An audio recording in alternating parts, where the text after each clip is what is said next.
नमस्कार दोस्तों, आइए सुनते हैं उषा प्रियंवदा जी की लिखी हुई कहानी वापसी। इस कहानी को शुरू करने से पहले मेरी आप सबसे रिक्वेस्ट है कि अगर चैनल में नए हों तो चैनल को सब्सक्राइब करें और बेल आइकन ज़रूर दबाएं। कहानी शुरू करती हूँ। वापसी। गजाधर बाबू ने कमरे में जमा सामान पर एक नज़र दौड़ाई। 2 बक्स, डोलची, बाल्टी। यह डिब्बा कैसा है गणेशी? उन्होंने पूछा। गणेशी बिस्तर बांधता हुआ कुछ गर्व, कुछ दुख, कुछ लज्जा से बोला, घरवाली ने बेसन के लड्डू रख दिए हैं। कहा बाबूजी को पसंद थे। अब कहाँ हम गरीब लोग कुछ खातिर कर पाएंगे। घर जाने की खुशी में गजाधर बाबू ने एक विषाद का अनुभव किया। जैसे एक परिचित स्नेह आदर में सहज संसार से उनका नाता टूट रहा है। कभी कभी हम लोगों की भी खबर लेते रहिएगा, गणेशी बिस्तर में रस्सी बांधता हुआ बोला। कभी कुछ ज़रूरत हो तो लिखना गणेशी, इस अगहन तक बिटिया की शादी कर दो। गणेशी ने अंगोछे के छोर से आंखें पोंछी। अब आप लोग सहारा न देंगे तो कौन देगा, या आप यहाँ रहते तो शादी में कुछ हौसला रहता। गजाधर बाबू चलने को तैयार थे। रेलवे क्वार्टर का वह कमरा जिसमें उन्होंने कितने वर्ष बिताए थे, उनका सामान हट जाने से कुरूप और खाली खाली लग रहा था। आंगन में रोपे पौधे भी जान पहचान के लोग ले गए थे और जगह जगह मिट्टी बिखरी हुई थी। पर पत्नी बाल बच्चों के साथ रहने की कल्पना में यह विछोह एक दुर्बल लहर की तरह उठकर विलीन हो गया। गजाधर बाबू खुश थे, बहुत खुश।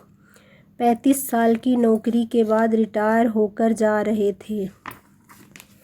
इन अधिकांश समय उन्होंने अकेले रहकर काटा था। उन अकेले क्षणों में उन्होंने इसी समय की कल्पना की थी जब वह अपने परिवार के साथ रह सकेंगे। इसी आशा के सहारे वह अपने इस अभाव का बोझ ढो रहे थे। संसार की दृष्टि में उनका जीवन सफल कहा जा सकता था। उन्होंने शहर में एक मकान बनवा लिया था। बड़े लड़के अमर और लड़की कांति की शादियां कर दी थी। 2 बच्चे ऊंची कक्षाओं में पढ़ रहे थे। गजाधर बाबू नौकरी के कारण प्रायः छोटे स्टेशनों में रहे और उनके बच्चे तथा पत्नी शहर में, जिससे पढ़ाई में बाधा ना हो। गजाधर बाबू स्वभाव से बहुत स्नेही व्यक्ति थे और स्नेह के आकांक्षी भी। जब परिवार साथ था, ड्यूटी से लौटकर बच्चों से हंसते बोलते, पत्नी से कुछ मनोविनोद करते। उन सबके चले जाने से उनके जीवन में गहन सूनापन भर उठा। खाली क्षणों में उनसे घर में टिका न जाता। कभी प्रवृत्ति के न होने पर भी उन्हें पत्नी की स्नेहपूर्ण बातें याद आती रहती। दोपहर में गर्मी होने पर भी 2 बजे तक आग जलाए रहती और उनके स्टेशन से वापस आने पर गरम गरम रोटियां सेकती। उनके खा चुकने और मना करने पर भी थोड़ा सा कुछ और थाली में परोस देती। बड़े प्यार से आग्रह करती। जब वह थके हारे बाहर से आते तो उनकी आहट पावर रसोई के द्वार पर निकल आती और उनकी सलज्ज आंखें मुस्कुरा उठती। गजाधर बाबू को तब हर छोटी बात भी याद आती और वह उदास हो उठते। अब कितने वर्षों बाद यह अवसर आया था जब वह फिर उसी स्नेह और आदर के मध्य रहने जा रहे थे। टोपी उतारकर गजाधर बाबू ने चारपाई पर रख दी। जूते खोलकर नीचे खिसका दिए। अंदर से रह रहकर कहकहों की आवाज़ आ रही थी। इतवार का दिन था। उनके सब बच्चे इकट्ठे होकर नाश्ता कर रहे थे। गजाधर बाबू के सूखे चेहरे पर स्निग्ध मुस्कान आ गई। उसी तरह मुस्कुराते हुए बिना खांसे अंदर चले आए। उन्होंने देखा कि नरेंद्र कमर पर हाथ रखे शायद गत रात्रि की फिल्म में देखे गए किसी नृत्य की नकल कर रहा था और बसंती हंस हंसकर दुहरी हो रही थी। अमर की बहू को अपने तन बदन आंचल या घूंघट का कोई होश न था। वह उन्मुक्त रूप से हंस रही थी। गजाधर बाबू को देखते ही नरेंद्र धप्प से बैठ गया और चाय का प्याला उठाकर मुंह से लगा लिया। बहू को होश आया और उसने झट से माथा ढक लिया। केवल बसंती का शरीर रह रहकर हंसी दबाने के प्रयत्न में हिलता रहा। गजाधर बाबू ने मुस्कुराते हुए उन लोगों को देखा, फिर कहा, क्यों नरेंद्र, क्या नकल हो रही थी? कुछ नहीं बाबूजी, नरेंद्र ने सिटपिटा कर कहा। गजाधर बाबू ने चाहा था कि वह भी इसी मनोविनोद में भाग लेते, पर उनके आते ही जैसे सब कुंठित हो चुप हो गए। इससे उनके मन में थोड़ी सी खिन्नता उपज आई। बैठते हुए बोले, बसंती, चाय मुझे भी देना। तुम्हारी अम्मा की पूजा अभी चल रही है क्या? बसंती ने माँ की कोठरी की ओर देखा। अभी आती ही होंगी, और प्याले में उनके लिए चाय छानने लगी। बहू चुपचाप पहले ही चली गई थी। अब नरेंद्र भी चाय का आखिरी घूंट पीकर उठ खड़ा हुआ। केवल बसंती पिता के लिहाज में चौके में बैठी माँ की राह देखने लगी। गजाधर बाबू ने एक घूंट चाय पी, फिर कहा, बिट्टी, चाय तो फीकी है, लाइए चीनी डाल दूं? बसंती बोली, रहने दो, तुम्हारी अम्मा जब आएंगी तभी पी लूँगा। थोड़ी देर में उनकी पत्नी हाथ में अर्ध का लोटा लिए निकली और अशुद्ध स्तुति करते हुए तुलसी में डाल दिया। उन्हें देखते ही बसंती भी उठ गई। पत्नी ने आकर गजाधर बाबू को देखा और कहा, अरे आप अकेले बैठे हैं, ये सब कहाँ गए? गजाधर बाबू के मन में फांस सी करक उठी। अपने अपने काम में लग गए, आखिर बच्चे ही हैं। पत्नी आकर चौके में बैठ गई। उन्होंने नाक भौं चढ़ा कर चारों ओर जूठे बर्तनों को देखा, फिर कहा, सारे में जूठे बर्तन पड़े हैं। इस घर में धर्म कर्म कुछ नहीं, पूजा करके सीधे चौके में घुसो। फिर उन्होंने नौकर को पुकारा। जब उत्तर न मिला तो एक बार और उच्च स्वर में, फिर पति की ओर देखकर बोली, बहू ने भेजा होगा बाजार। और एक लंबी सांस लेकर चुप हो रहीं। गजाधर बाबू बैठकर चाय और नाश्ते का इंतजार करते रहे। उन्हें अचानक ही गणेशी की याद आ गई। रोज़ सुबह पैसेंजर आने से पहले वह गरम गरम पूरियां और जलेबी बनाता था। गजाधर बाबू जब तक उठकर तैयार होते उनके लिए जलेबियां और चाय लाकर रख देता था। चाय भी कितनी बढ़िया, कांच के गिलास में ऊपर तक भरी, लबालब, पूरे 2.5 चम्मच चीनी और गाढ़ी मलाई। पैसेंजर भले ही रानीपुर लेट पहुँचे, गणेशी ने चाय पहुँचाने में कभी देर नहीं की। क्या मजाल कि कभी उसे कुछ कहना पड़े। पत्नी की शिकायत भरा स्वर सुन के उनके विचारों में व्याघात पहुंचा। वह कह रही थीं, सारा दिन इसी खिचखिच में निकल जाता है। इस गृहस्थी का धंधा पीटते पीटते उम्र बीत गई, कोई जरा हाथ भी नहीं बटाता। बहू क्या किया करती है? गजाधर बाबू ने पूछा। पड़ी रहती है। बसंती को तो कहो तो कि कॉलेज जाना होता है। गजाधर बाबू ने जोश में आकर बसंती को आवाज़ दी। बसंती भाभी के कमरे से निकली तो गजाधर बाबू ने कहा, बसंती, आज से शाम का खाना बनाने की जिम्मेदारी तुम पर। सुबह का भोजन तुम्हारी भाभी बनाएगी। बसंती मुंह लटका कर बोली, बाबूजी, पढ़ना भी तो होता है। गजाधर बाबू ने प्यार से समझाया, तुम सुबह पढ़ लिया करो, तुम्हारी माँ बूढ़ी हुई, उसके शरीर में अब वह शक्ति नहीं है। तुम हो, तुम्हारी भाभी है, दोनों को मिलकर काम में हाथ बटाना चाहिए। बसंती चुप रह गई। उनके जाने के बाद उनकी माँ ने धीरे से कहा, पढ़ने का तो बहाना है, कभी जी ही नहीं लगता। कैसे लगे? शीला से ही फुर्सत नहीं, बड़े बड़े लड़के हैं उस घर में, हर वक्त वहाँ घुसा रहना मुझे नहीं सुहाता। मना करूँ तो सुनती नहीं है। नाश्ता कर गजाधर बाबू बैठक में चले गए। घर छोटा था और ऐसी व्यवस्था हो चुकी थी जिसमें गजाधर बाबू के रहने के लिए कोई स्थान न बचा था। जैसे किसी मेहमान के लिए कुछ अस्थायी प्रबंध कर दिया जाता है, उसी प्रकार बैठक में कुर्सियों को दीवार से सटाकर बीच में गजाधर बाबू के लिए पतली सी चारपाई डाल दी गई थी। गजाधर बाबू उस कमरे में पड़े पड़े कभी कभी अनायास ही इस अस्थायित्व का अनुभव करने लगते। उन्हें याद हो आती उन रेलगाड़ियों की जो आती और थोड़ी देर रुककर किसी और लक्ष्य की ओर चली जाती। घर छोटा होने के कारण बैठक में ही अब उनका प्रबंध किया था। उनकी पत्नी के पास अंदर एक छोटा कमरा अवश्य था, पर वह एक ओर अचारों के मर्तबान, दाल चावल के कनस्तर और घी के डिब्बे से घिरा था। दूसरी ओर पुरानी रजाइयाँ दरियों में लिपटी और रस्सी से बांधी रखी थीं। उनके पास एक बड़े से टीन के बक्स में घर भर के गर्म कपड़े थे। बीच में एक अलगनी बंधी हुई थी जिस पर प्रायः बसंती के कपड़े लापरवाही से पड़े रहते थे। वह भरसक उस कमरे में नहीं जाते थे। घर का दूसरा कमरा अमर और उसकी बहू के पास था। तीसरा कमरा जो सामने की ओर बैठक था, गजाधर बाबू के आने से पहले उसमें अमर की ससुराल से आया बेंत की 3 कुर्सियों का सेट पड़ा था। कुर्सियों पर नीली गद्दियाँ और बहू के हाथों से कढ़े कुशन थे। जब कभी उनकी पत्नी को कोई लंबी शिकायत करनी होती तो वह अपनी चटाई बैठक में डाल जाती थी। एक दिन चटाई लेकर आ गईं। गजाधर बाबू ने घर गृहस्थी की बातें छेड़ी। वह घर का रवैया देख रहे थे। बहुत हल्के से उन्होंने कहा कि अब हाथ में पैसा कम रहेगा, कुछ खर्च कम होना चाहिए। सभी खर्च तो वाजिब हैं, किसका पेट काटूं। यही जोड़ गांठ करते करते बूढ़ी हो गई, ना मन का पहना ना ओढ़ा। गजाधर बाबू ने आहत विस्मित दृष्टि से पत्नी को देखा। उनसे अपनी हैसियत छिपी न थी। उनकी पत्नी तंगी का अनुभव कर उसका उल्लेख करती, यह स्वाभाविक था, लेकिन उनमें सहानुभूति का पूर्ण अभाव गजाधर बाबू को बहुत खटका।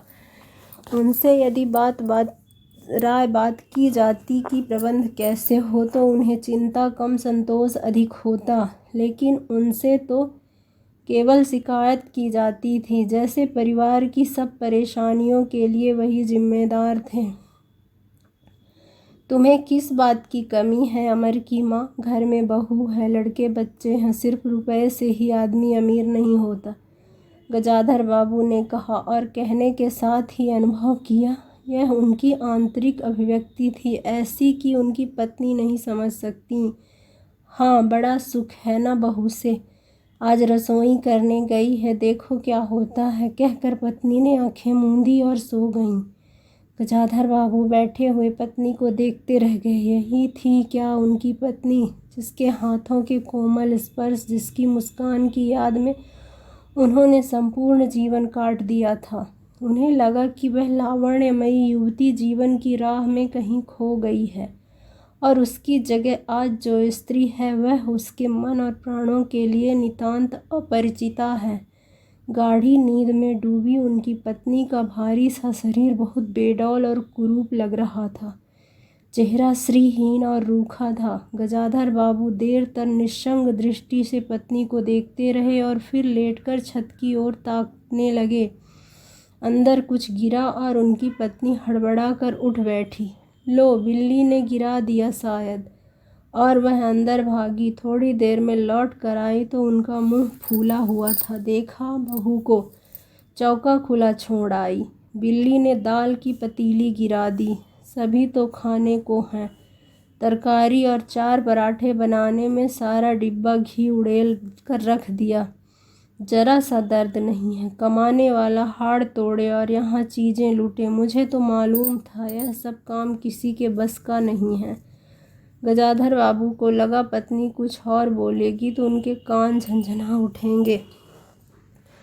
होठ भींच करवट लेकर के उन्होंने पत्नी की ओर पीठ कर ली। रात का भोजन बसंती ने जानबूझकर ऐसा बनाया था कि कौर तक निगला न जा सके। गजाधर बाबू चुपचाप खाकर उठ गए, पर नरेंद्र थाली सरकाकर उठ खड़ा हुआ और बोला, मैं ऐसा खाना नहीं खा सकता। बसंती तुनक कर बोली, तो न खाओ, कौन तुम्हारी खुशामद करता है? तुमसे खाना बनाने को कहा किसने था? नरेंद्र चिल्लाया। बाबूजी ने। बाबूजी को बैठे बैठे यही सूझता है।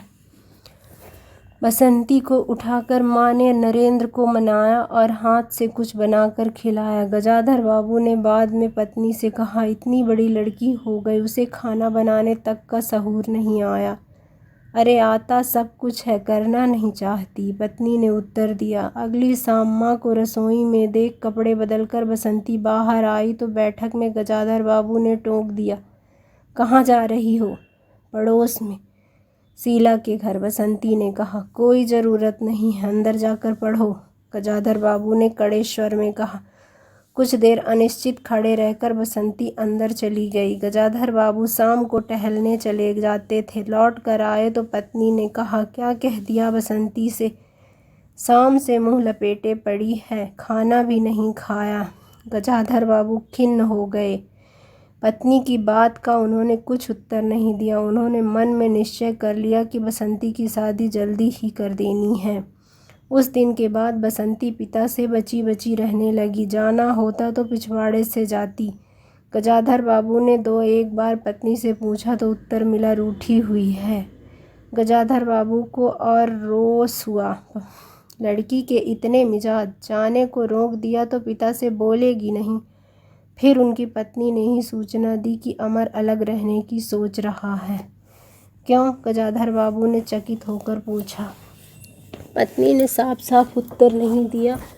अमर और उसकी बहू की शिकायतें बहुत थीं। उनका कहना था कि गजाधर बाबू हमेशा बैठक में ही पड़े रहते हैं, कोई आने जाने वाला हो तो कहीं बिठाने की जगह नहीं। अमर को अब भी वह छोटा सा समझते हैं और मौके बेमौके टोक देते हैं। बहू को काम करना पड़ता था और सास जब तब फूहड़पन पर ताने देती रहती थी। हमारे आने के पहले भी कभी ऐसी बात हुई थी? गजाधर बाबू ने पूछा। पत्नी ने सिर हिलाकर जताया कि नहीं। पहले अमर घर का मालिक बनकर रहता था, बहू को कोई रोक टोक न थी। अमर के दोस्तों का प्रायः यहीं अड्डा जमा रहता था। अंदर से चाय नाश्ता तैयार होकर जाता रहता था। बसंती को भी वही अच्छा लगता था। गजाधर बाबू ने बहुत धीरे से कहा, अमर से कहो जल्दबाजी की कोई ज़रूरत नहीं है। अगले दिन बस सुबह घूमकर लौटे तो उन्होंने पाया कि बैठक में उनकी चारपाई नहीं है। अंदर आकर पूछने वाले ही थे कि उनकी दृष्टि रसोई के अंदर पड़ी बैठी पत्नी पर पड़ी। उन्होंने यह कहने को मुंह खोला कि बहू कहाँ है, पर कुछ याद कर चुप हो गए। पत्नी की कोठरी में झांका तो अचार, रजाइयों और कनस्तरों के मध्य अपनी चारपाई लगी पाई। गजाधर बाबू ने कोट उतारा और कहीं टांगने को दीवार पर नज़र दौड़ाई, फिर उसे मोड़कर अलगनी के कुछ कपड़े खिसकाकर एक किनारे टांग दिया। कुछ खाए बिना ही अपनी चारपाई पर लेट गए। कुछ भी हो, मन आखिरकार बूढ़ा ही था। सुबह शाम कुछ देर टहलने अवश्य चले जाते, पर आते थक उठते थे। गजाधर बाबू को अपना बड़ा सा खुला हुआ क्वार्टर याद आ गया। निश्चिंत जीवन। सुबह पैसेंजर ट्रेन आने पर स्टेशन की चहल पहल, चिरपरिचित चेहरे और पटरी पर रेल के पहिए की खटखट, जो उनके लिए मधुर संगीत की तरह था। तूफान और डाक गाड़ी के इंजनों की चिंगाड़ उनकी अकेली रातों की साथी थी। सेठ रामजी मल के मिल के कुछ लोग कभी कभी पास आ बैठते, वही उनका दायरा था और वही उनके साथी। वह जीवन अब उन्हें एक खोई निधि प्रतीत होता था। उन्हें लगा कि वह जिंदगी द्वारा ठगे गए हैं। उन्होंने जो कुछ चाहा उनमें से उन्हें एक बूंद भी ना मिली। लेटे हुए वह घर के अंदर से आते विविध स्वरों को सुनते रहे। बहू और सास की छोटी सी झड़प, बाल्टी पर खुले नल की आवाज़, रसोई के बर्तनों की खटखट और उसी में गौरैयों का वार्तालाप। और अचानक ही उन्होंने निश्चय कर लिया कि अब घर की किसी बात में दखल न देंगे। यदि गृहस्वामी के लिए पूरे घर में एक चारपाई की जगह यही है तो यही सही, वे यहीं पड़े रहेंगे। अगर कहीं और डाल दी गई तो वहाँ चले जाएंगे। यदि बच्चों के जीवन में उनके लिए कहीं स्थान नहीं है तो अपने ही घर में परदेसी की तरह पड़े रहेंगे। और उस दिन के बाद सचमुच गजाधर बाबू कुछ नहीं बोले। नरेंद्र मांगने आया तो बिना कारण पूछे उसे रुपए दे दिए। बसंती काफ़ी अंधेरा हो जाने के बाद भी पड़ोस में रही तो उन्होंने कुछ नहीं कहा। उन्हें सबसे बड़ा गम यह था कि उनकी पत्नी ने भी उनमें कुछ परिवर्तन लक्ष्य नहीं किया और मन ही मन कितना भार ढो रहे हैं, इससे वह अनजान ही बनी रही। बल्कि उन्हें पति के घर के मामले में हस्तक्षेप न करने के कारण शांति ही थी। कभी कभी वह कह भी उठती, ठीक ही है, आप बीच में ना पड़ा कीजिए, बच्चे बड़े हो गए हैं, हमारा जो कर्तव्य था कर रहे हैं, पढ़ा रहे हैं, शादी कर देंगे। गजाधर बाबू ने आहत दृष्टि से पत्नी को देखा। उन्होंने अनुभव किया कि वह पत्नी और बच्चों के लिए केवल धनोपार्जन के निमित्त मात्र हैं। जिस व्यक्ति के अस्तित्व से पत्नी मांग में सिंदूर डालने की अधिकारी है, समाज में उसकी प्रतिष्ठा है, उसके सामने वह 2 वक्त भोजन की थाली रख देने से सारे कर्तव्यों से छुट्टी पा जाती है। वह घी और चीनी के डिब्बों में इतनी रमी हुई है कि अब वही उसकी संपूर्ण दुनिया बन गई है। गजाधर बाबू उसके जीवन के केंद्र नहीं हो सकते। उनका तो अब बेटी की शादी के लिए भी उत्साह बुझ गया। किसी बात में हस्तक्षेप न करने का निश्चय के बाद भी उनका अस्तित्व उस वातावरण का एक भाग न बन सका। उनकी उपस्थिति उस घर में ऐसी असंगत करने लगी थी जैसे सजी हुई बैठक में उनकी चारपाई थी। उनकी सारी खुशियाँ एक गहरी उदासीनता में डूब गई। इतने सब निश्चयों के बावजूद भी गजाधर बाबू एक दिन बीच में दखल दे बैठे। पत्नी स्वभावानुसार नौकर की शिकायत कर रही थी, कितना लापरवाह है, बाजार की हर चीज़ में पैसा बनाता है, खाने बैठता है तो खाता ही चला जाता है। गजाधर बाबू को बराबर यह महसूस होता रहता था कि उनके घर का रहन सहन और खर्च उनकी हैसियत से कहीं ज़्यादा है। पत्नी की बात सुनकर लगा कि नौकर का खर्च बिल्कुल बेकार है, छोटा मोटा काम है, घर में 3 मर्द हैं, कोई न कोई कर ही देगा। उन्होंने उसी दिन नौकर का हिसाब कर दिया। अमर दफ्तर से आया तो नौकर को पुकारने लगा। अमर की बहू बोली, बाबूजी ने नौकर छुड़ा दिया। क्यों? कहते हैं बहुत खर्च है। यह वार्तालाप बहुत सीधा सा था, पर जिस टोन में बहू बोली गजाधर बाबू को खटक गया। उस दिन जी भारी होने के कारण गजाधर बाबू टहलने नहीं गए। आलस्य में उठकर बत्ती भी नहीं जलाई। इस बात से बेखबर नरेंद्र माँ से कहने लगा, अम्मा तुम बाबूजी से कहती क्यों नहीं, बैठे बिठाए कुछ नहीं तो नौकरी ही छुड़ा दिया। अब बाबूजी यह समझें कि मैं साइकिल पर गेहूँ रख आटा पिसाने जाऊँ तो मुझसे यह नहीं होगा। हाँ अम्मा, बसंती का स्वर था कि मैं कॉलेज भी जाऊँ और लौट कर घर में झाड़ू भी लगाऊँ, यह मेरे बस की बात नहीं है। बूढ़े आदमी अमर भुनभुनाया, चुपचाप पड़े रहें, हर चीज़ में दखल क्यों देते हैं। पत्नी ने बड़े व्यंग से कहा, और कुछ नहीं सूझा तो तुम्हारी बहू को ही चौके में भेज दिया। वह गई तो 15 दिन का राशन 5 दिन में बनाकर रख दिया। बहू कुछ कहे इससे पहले वह चौके में घुस गई। कुछ देर में अपनी कोठरी में आई और बिजली जलाई तो गजाधर बाबू को लेटे देख बड़ी सिटपिटाई। गजाधर बाबू की मुख मुद्रा से वह उनके भावों का अनुमान न लगा सकी। वह चुप आंखें बंद किए लेटे रहे। गजाधर बाबू चिट्ठी हाथ में लिए अंदर आए और पत्नी को पुकारा। वह भीगे हाथ लिए निकली और आंचल से पोंछती हुई पास आ खड़ी हुई। गजाधर बाबू ने बिना किसी भूमिका के कहा, मुझे सेठ रामजी मल की चीनी मिल में नौकरी मिल गई है। खाली बैठे रहने से तो 4 पैसे घर में आए वही अच्छा है। उन्होंने तो पहले ही कहा था, मैंने ही मना कर दिया था। फिर कुछ रुक कर जैसे बुझी हुई आग में एक चिंगारी चमक उठी। उन्होंने धीमे स्वर में कहा, मैंने सोचा था कि बरसों तुम सबसे अलग रहने के बाद अवकाश पाकर परिवार के साथ रहूँगा। खैर परसों जाना है, तुम भी चलोगी? मैं? पत्नी ने सकपका कर कहा, मैं चलूँगी तो यहाँ का क्या होगा, इतनी बड़ी गृहस्थी, फिर सयानी लड़की। बात बीच में काट गजाधर बाबू ने हताश स्वर में कहा, ठीक है तुम यहीं रहो, मैंने तो ऐसे ही कहा था, और गहरे मौन में डूब गए।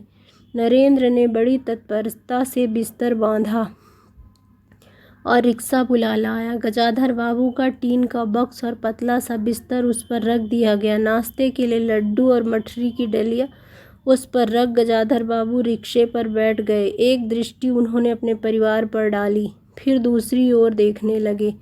रिक्शा चल पड़ा। उनके जाने के बाद सब अंदर लौट आए। बहू ने अमर से पूछा, सिनेमा चलिएगा ना? बसंती ने उछलकर कहा, भैया हमें भी। गजाधर बाबू की पत्नी सीधे चौके में चली गई। बची हुई मठरियों को कटोरदान में रखकर अपने कमरे में लाई और कनस्तरों के पास रख दिया। फिर बाहर आकर कहा, अरे नरेंद्र, बाबूजी की चारपाई कमरे से निकाल दे, उसमें चलने तक की जगह नहीं है।